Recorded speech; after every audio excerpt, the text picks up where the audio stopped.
Hi all. तो इस video में हम लोग डिटेल में देखने वाले हैं कि साइज ऑफ ऑपरेटर क्या होता है। ठीक है, तो सबसे पहले इसका डेफिनेशन देख लेते हैं कि क्या होता है। The size of operator in C C plus plus is use to determine the size.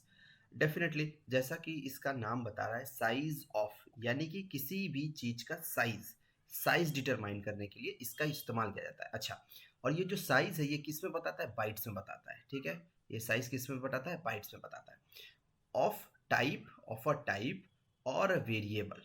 ठीक है, या तो किसी टाइप का साइज बताएगा या किसी वेरिएबल का साइज बताएगा। ठीक है, अब इसको एक एक करके समझते हैं। ठीक है, तो देखो सबसे पहले होता है ऑफ अ टाइप। अच्छा, हमें पता है कि सी सी प्लस प्लस में डेटा टाइप हमने पढ़ा था। डेटा टाइप क्या होता है? डेटा टाइप होता है हमारा इंट, कैर, फ्लोट, लॉन्ग, डबल। तो ये सब क्या है? हमारा है टाइप। टाइप यानी कि डेटा टाइप।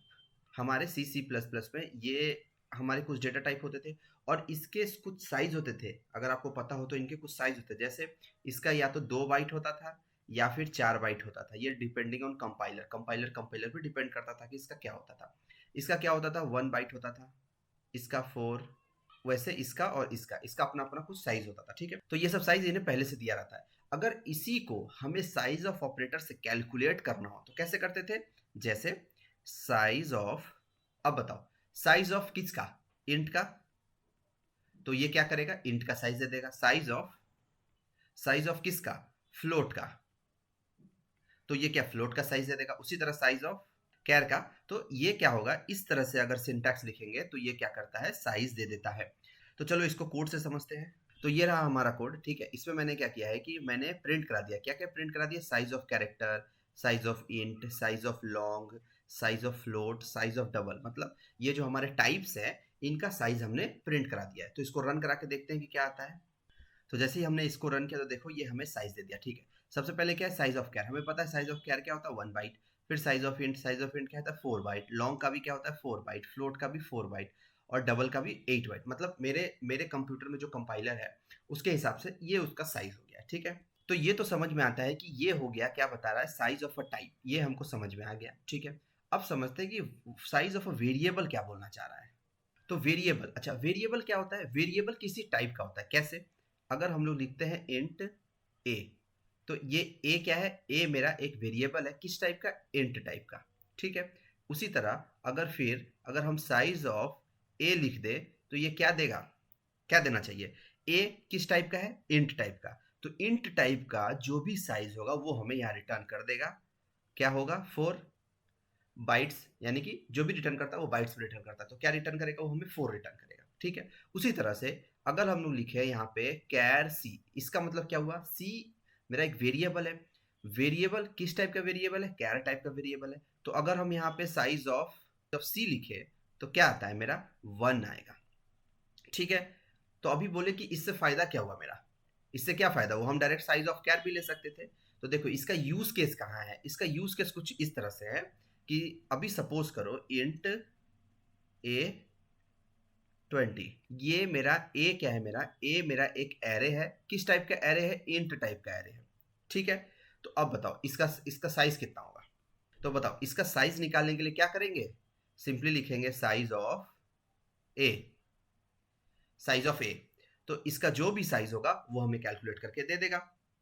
ठीक है, कि इसका साइज क्या होना चाहिए? चलिए देखते हैं। ये क्या है? मेरा एरे है, एक एरे है ये। ठीक है, इसमें क्या करेंगे? एलिमेंट रहेंगे। कितने एलिमेंट रहेंगे? 20 एलिमेंट रहेंगे। कहाँ से शुरू होगा? 0 1 2 3 4 5 डॉट डॉट डॉट। कहाँ तक जाएगा? 19 तक जाएगा। ठीक है, ये ए है। अच्छा, इसका जो ये वाला एक पार्ट है ये क्या है? इंट टाइप का है। ठीक है, सारे इंट टाइप के हैं। तो एक जो एलिमेंट रहेगा वो मेरा इंट टाइप का है, उसका साइज क्या होता है? 4 बाइट्स। उसी तरह कितने एलिमेंट है? 20 एलिमेंट है। तो इसका टोटल साइज कितना होगा? 4 8 4 4 इंटू 2 क्या होता है? 80। तो इस एरे का टोटल साइज क्या होगा? मेरा 80 बाइट्स। ठीक है, तो इस तरह से हम लोग साइज ऑफ ऑपरेटर का यूज करके इस एरे का साइज निकाल दिए। अब देखो ये तो हो गया मेरा इंटीजर एरे। अगर मेरा कैरेक्टर एरे रहता तो कैरेक्टर एरे कैसे होता है? कैरेक्टर सी एच, और ये मेरा कैरेक्टर एरे है। कैरेक्टर एरे को क्या बोलते हैं हम लोग, स्ट्रिंग भी बोलते हैं, ठीक है। इसके अंदर अगर एक मैं वैल्यू डाल दूं हेलो, ठीक है, इसके अंदर हम वैल्यू डाल दूं हेलो, तो इसका साइज क्या आना चाहिए, तो इसका साइज कैसे कैलकुलेट करेंगे, size of C H, size of C H. तो ये क्या करेगा, मेरा जो भी साइज होगा इसका वो रिटर्न करके दे देगा। अच्छा, इसका साइज कितना होना चाहिए, 1 2 3 4 5, ठीक है। इसमें कितने कैरेक्टर है, 5 कैरेक्टर है, 5 कैरेक्टर है, तो कितना साइज होना चाहिए इसका, 5, ठीक है। तो एक्चुअली में ये 5 नहीं रिटर्न करेगा, एक्चुअली में ये क्या रिटर्न करेगा, 6 रिटर्न करेगा। ऐसा इसलिए क्योंकि जितना भी स्ट्रिंग होता है वो हमेशा क्या होता है, एक नल कैरेक्टर से टर्मिनेट होता है, जो हमें दिखता नहीं है पर नल कैरेक्टर से टर्मिनेट हो जाता है, ठीक है।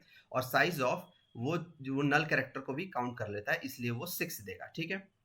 तो जितने भी स्ट्रिंग होंगे, अगर स्ट्रिंग में जितने नंबर ऑफ कैरेक्टर होंगे, तो हमारा जो स्ट्रिंग का जो साइज होता है, जो हमारा साइज ऑफ ऑपरेटर जो स्ट्रिंग का साइज देता है, वो क्या देता है, number of character in a string +1, +1 किसके लिए, नल के लिए।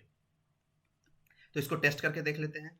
तो मैं क्या करता हूँ, यहाँ पे एक एरे ले लेता हूँ, कितने साइज का, एक 20 साइज का मैं एरे ले लेता हूँ, एक इंटीजर एरे। और मैं क्या करता हूँ, एक कैरेक्टर एरे ले लेता हूँ, यानी कि एक स्ट्रिंग ले लेता हूँ, ठीक है। इसमें क्या दे देता हूँ, मैं हेलो दे देता हूँ, ठीक है। अब दोनों का साइज प्रिंट करके देखता हूँ। तो यहाँ पे मैंने इन दोनों का साइज प्रिंट कर दिया। ये मेरा एक इंटीजर अरे था, ये मेरा एक कैरेक्टर अरे था, और इन दोनों का साइज मैंने यहाँ पे प्रिंट कर दिया। अब रन करा के देखते हैं क्या आता है। तो देखो, जैसा कि हमने देखा कि इसका साइज क्या आएगा, 20 × 4, क्यों, क्योंकि 20 इंटीजर्स एलिमेंट है, तो 20, और हर एक का साइज क्या है, 4 है, तो 4 × 20 क्या होता है, 80। तो मेरा क्या आया, एरे साइज यहाँ पे क्या है, 80 आया।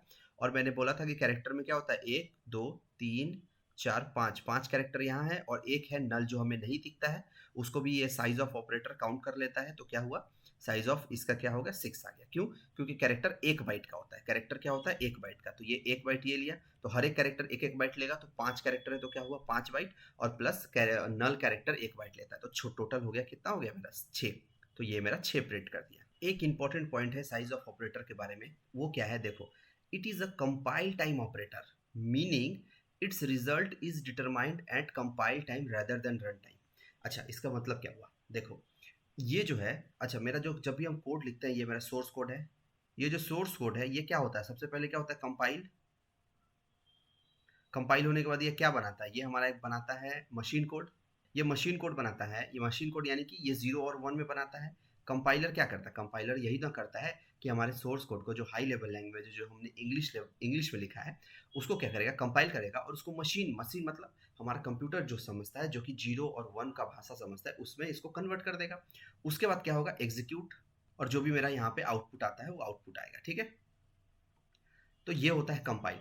तो जो मेरा साइज ऑफ ऑपरेटर है वो इसके बीच में काम करता है, इसके बीच में, ना कि इसके बीच में काम करता है। इसके बीच में काम नहीं करता, इधर काम करता है। इसको क्या बोलते हैं, कंपाइल टाइम, और इसको क्या बोलते हैं, रन टाइम। तो क्या होता है, सुनो, अब ये इंपॉर्टेंट क्यों है, ये इंपॉर्टेंट इसीलिए है क्योंकि हमारा जितना भी एक्सप्रेशन होता है वो सब रन टाइम में एग्जीक्यूट होता है। इसका मतलब क्या हुआ, अगर सपोज मैं a = 2 + 3 लिखता हूं, तो a = 5 किस में होता है, इस रन टाइम में होता है, ना कि ये कंपाइल टाइम में। कंपाइल टाइम में नहीं होता है, रन टाइम में होता है, ठीक है। ये क्यों बता रहा हूँ मैं, ये देखो, अगर आप सोचो कि आप साइज ऑफ ऑपरेटर में क्या करो, a = 2 + 3 लिख दो, क्या आना चाहिए, आउटपुट क्या आना चाहिए। अब आप बोलोगे कि इसका आउटपुट क्या होगा, ए क्या है मेरा, ऑब्वियसली ये इंट टाइप का है। क्यों, क्योंकि 2 इंटीजर है, 3 इंटीजर है, दोनों प्लस होके ए में क्या जा रहा है, इंटीजर। तो ये क्या होगा, साइज देगा क्या, इंट टाइप का, इंट टाइप का यानी कि 4 साइज देने वाला है, और ए में मेरा 5 चला जाएगा, ठीक है। ऐसा नहीं होगा, ये एक बात याद रखना कि साइज ऑफ क्या होता है, मेरा कंपाइल टाइम ऑपरेटर होता है। तो इसके अंदर आप कोई भी एक्सप्रेशन लिखते हो तो वो कभी भी इवेल्युएट नहीं होता है, कभी भी इवेल्युएट नहीं होगा। जैसे जैसे जैसे अगर आप इफ के अंदर a = 2 + 3 लिखते हो, ठीक है, सपोज यहाँ पे इंट a है, ठीक है, इफ के अंदर, और इसके अंदर मैं कुछ नहीं लिखता हूँ, ठीक है, और इसके बाहर आके अगर मैं प्रिंट कर देता हूँ a, तो मेरा यहाँ पे 5 प्रिंट हो जाएगा। क्यों, क्यों, क्योंकि जो मेरा इफ है ये रन टाइम में चलता है, रन टाइम में जब भी चलेगा तो देखेगा a = 2 + 5, सबसे पहले 2 और 3 को प्लस करके 5 ए के अंदर डाल देगा, ठीक है। तो यहाँ पे टोटल क्या आ गया, ए आ गया, ए आ गया, ए में क्या है, 5 5 यानी कि ट्रू, ट्रू है तो ये इफ ब्लॉक चल जाएगा, और बाद में आके अगर हम ए की वैल्यू प्रिंट करेंगे तो 5 आएगा। लेकिन साइज ऑफ ऑपरेटर ऐसा नहीं है। ये क्या होता है, इस कंपाइल टाइम में चलता है। तो जब भी कंपाइल टाइम में चलता है तो ये बस ये डिटरमाइन करता है कि इसके अंदर जो वेरिएबल है वो किस टाइप का है। अगर इंट टाइप का है तो 4 दे देगा, ठीक है। इसको एक एग्जांपल से और समझते हैं। तो अगर हम ऐसा लिखते हैं कि साइज ऑफ, ठीक है, क्या करते हैं, A equal to A plus B plus C, ठीक है, अगर ये लिख दिए और सपोज करो इंट ए मेरा इंट टाइप का है, ठीक है, फ्लोट बी मेरा फ्लोट टाइप का है और सी मेरा कैर टाइप का है, ठीक है, ऐसा कुछ लिख दिए। ऐसा कुछ लिख दिए तो क्या आना चाहिए आउटपुट में? आउटपुट में क्या आएगा, इंट। ऐसा क्यों?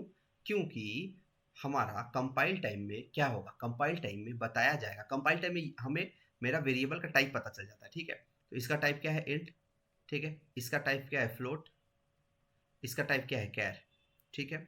अगर आप इंट, फ्लोट और कैर इनको ऐड करके किस में डाल रहे हो, आप एक इंट में डाल रहे हो, तो अल्टीमेटली मेरा रिजल्ट क्या होगा, इंटीजर ही होगा। तो क्या होगा, वो इंट ही देगा। तो ऐसा कभी हम लोग ऐसे इस्तेमाल भी कभी नहीं करते हैं, बस एक मैं नॉलेज के लिए बता दिया कि साइज ऑफ क्या है, मेरा कंपाइल टाइम ऑपरेटर है। कंपाइल टाइम ऑपरेटर क्या करता है कि उसके अंदर का जो एक्सप्रेशन होता है, इसको क्या बोलते हैं, एक्सप्रेशन। एक्सप्रेशन का मतलब होता है कि कोई भी ऐसा चीज जिसको एग्जीक्यूट करने के बाद हमें कुछ आउटपुट आए, ठीक है।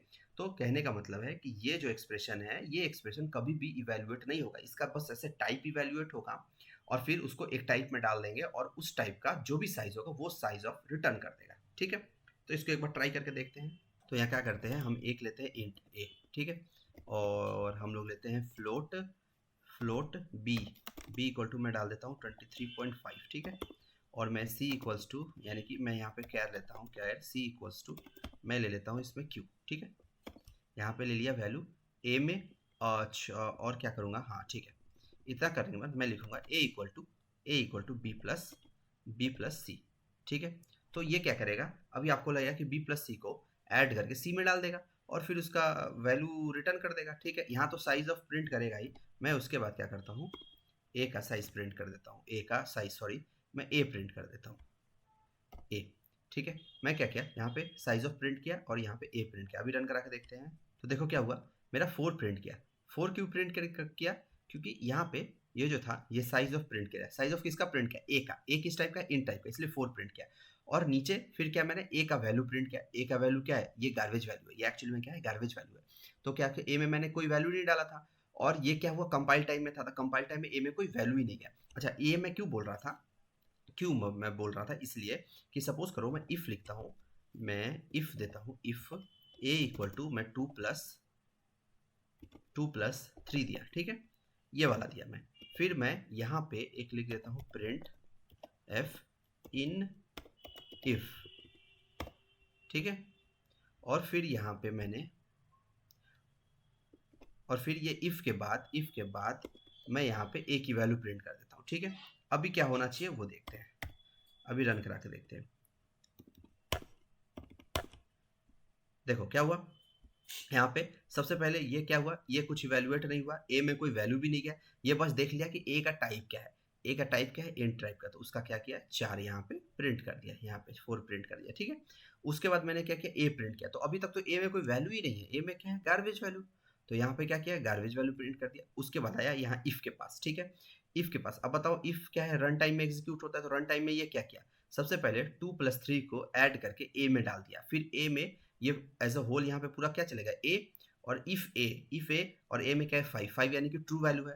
ट्रू वैल्यू है तो अंदर में गया और इन इफ प्रिंट कर दिया। देखो मेरा इन इफ प्रिंट कर दिया, ठीक है। इन इफ प्रिंट करने के बाद फिर बाहर आया तो फिर ए का वैल्यू प्रिंट किया।